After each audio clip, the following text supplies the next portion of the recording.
यीशु मसीह का प्यारा। परमेश्वर के धन्य नाम की महिमा हो। प्रभात मनन के सत्र 1472 में आप सभी का बहुत ही विनम्रता के साथ स्वागत करता हूं। आइए आज का मनन के लिए हम पढ़ते हैं तीमुथियुस को भेजी गई दूसरी पत्री अध्याय 2 पद 9, जिसके लिए मैं कुकर्मी के समान दुख उठाता हूँ, यहाँ तक कि कैद भी हूँ, परंतु परमेश्वर का वचन कैद नहीं। कल के मनन में तो समाचार प्रचार में स्वयं को खर्च करने के विषय में हम मनन किए थे। पहली शताब्दी के सुसमाचार प्रचारकों के लिए सुसमाचार का प्रचार खर्च करने और खर्च हो जाने की सेवा थी, परंतु दुख के साथ कहना पड़ता है कि वर्तमान काल में सुसमाचार का प्रचार दूसरों से खर्चा लेने का कार्य के रूप में कई लोगों ने तब्दील कर दिए है। परंतु आज भी बहुत सारे ऐसे प्रभु के दासगण हैं जो स्वयं खर्च होते हुए प्रभु की सेवा निस्वार्थ रूप में कर रहे हैं। मैं ऐसे कई लोगों को जानता, इसलिए ही मुझे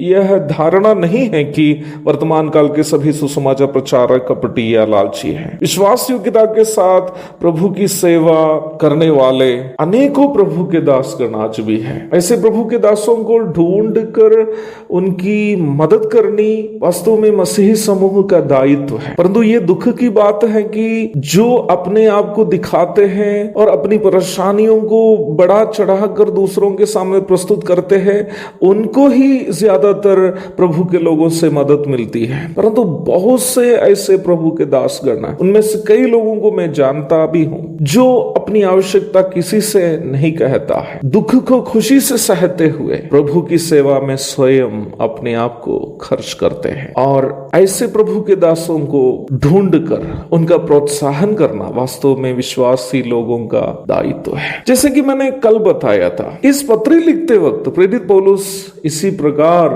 सुसमाचार का प्रचार के कारण रोमी जेल में स्वयं खर्च हो रहा था। यह बात स्वाभाविक है कि पौलुस का कारावास कुछ हद तक तीमुथियुस में भी दुख और निराशा उत्पन्न किए होंगे। इस बात को समझने के कारण होना चाहिए प्रेरित पौलुस तीमुथियुस से कह रहा है कि बंधन या कैद में होना आदि केवल अपने को ही है, बल्कि परमेश्वर के वचन का न बंधन होता है न कारावास। वास्तव में बहुत बड़ी एक आध्यात्मिक सच्चाई पौलुस यहाँ अपना शिष्य के साथ बांट रहा था। यद्यपि मसीहत उस वक्त बिल्कुल बचपन की अवस्था में थी, फिर भी पौलुस यह बात अच्छा से जानता था कि पौलुस को जेल में बंद रखने से नहीं तो उनकी हत्या करने से मसीहत की समाप्ति नहीं होने वाली है। इसलिए नहीं होने वाली है क्योंकि मसीहत का आधार परमेश्वर का वचन है। ये वो वचन है जो अनादि काल के पूर्व परमेश्वर के साथ था। ये वो वचन है जो सब वस्तुओं की सृष्टि का कारण है। ये वो वचन है जो आकाश और पृथ्वी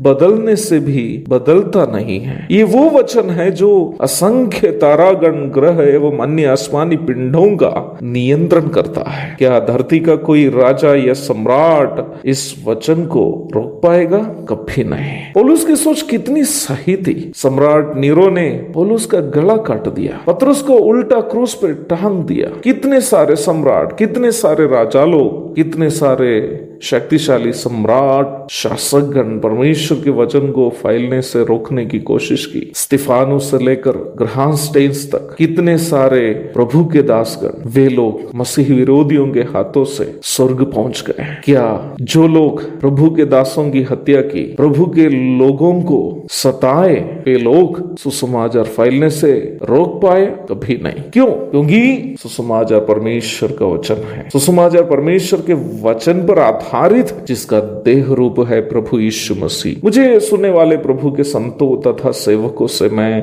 कहना चाहता हूँ, कभी ये कहकर रोना पीटना नहीं कीजिए कि अरे मसीह में आने के कारण या मसीह का प्रचार करने के कारण मुझ पर ये परेशानी आ रही है, मुझे वो दिक्कत हो रहा है, मुझे कुछ हो जाने से यहाँ की सेवा का क्या होगा? कुछ नहीं होगा। मैं कहना चाहता हूँ आपसे, मुझे कुछ होने से कटिहार की सेवा का कुछ होने वाला नहीं है, कुछ नहीं होने वाला है। प्रभु मेरे स्थान में कोई और को खड़ा करेगा। जेबी मर सकता है, जेबी को सता सकता है, जेबी को जेल में डाल सकता है, परंतु परमेश्वर का वचन कटिहार में फैलने से कोई रोक नहीं सकता। वास्तव में प्रभु की सेवा करने वाला हर एक प्रभु के दासों की भावना सेवा के प्रति यही होनी चाहिए। हम नहीं है जो वास्तव में ये परमेश्वर का वचन को दूसरों तक पहुंच जाते हैं। हम केवल एक माध्यम हैं, हम केवल परमेश्वर के हाथ का एक उपकरण है। मैंने बीते हुए एक सत्र में भी ये आपको बताया था, वो गायक ने जैसे गाया, टूट जाए तो भी परवाह नहीं है, महिमा तुझको देते रहेंगे। पौलुस भी वास्तव में यही कह रहा है। पौलुस को जेल में रखने दो ना, पौलुस